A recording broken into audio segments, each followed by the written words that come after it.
குருவின் தினம் ஒரு சுவடுகளில் இந்த குண்டலினி யோகம் அப்படிங்கிற விஷயத்த எல்லோருமே பெரிய லெவலில், அதாவது பெரிய அளவில் எல்லாருமே பேசிக்கிட்டு இருக்காங்க.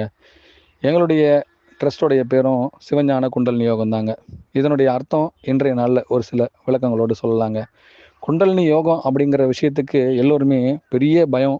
ஏன்னா அதனுடைய எழுப்புறதும் சரி இறக்குறதும் சரி ரொம்ப கஷ்டம் அப்படின்னு நிறைய பேர் பகுத்தறிஞ்சு சொல்லிக்கிட்டு இருக்காங்கன்னா, அதனுடைய உண்மையான விளக்கம் என்ன அப்படின்னு நம்ம ஆராயலாங்க. குண்டலினி யோகம்னா வேற ஒன்றும் இல்லைங்க. உங்கள் வாழ்க்கையில் ஒவ்வொரு நெளிவுலையும் உங்களுடைய வாழ்க்கையின் தரம் எப்படி எல்லாம் உயர்றதும் சரி இல்லை தாழும்பொழுதும் சரி, உங்களுக்குள் ஏற்படுற மாற்றங்களுக்கு நீங்கள் வளைஞ்சி நெளிஞ்சு இந்த சர்ப்பம் அதை தாங்க காட்டப்படுது அந்த குண்டலினி யோகத்தில்.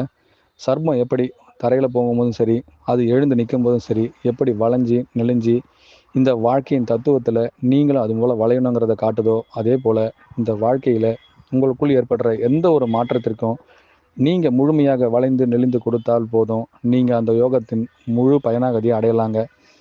எப்படியெல்லாம் தன்னை வளைத்து கொள்ள அந்த சர்ப்பம் இந்த இடத்திலிருந்து இன்னொரு இடத்திற்கு பயணிக்கின்றதோ, வாழ்க்கைங்கிற பயணத்தில் நீங்களும் பயணிக்கணும்னா இது போல் பல வளைவு நெளிவுகளை சந்திக்கும் ஒவ்வொரு தருணத்திலும் நீங்கள் வளைந்து கொடுத்தால் உங்கள் வாழ்க்கையே மிகவும் யோக நாளாக இருக்குங்க. அந்த யோகத்தில் உங்களுடைய குண்டலினின்றது முழுமையாக வெளிப்படுங்க.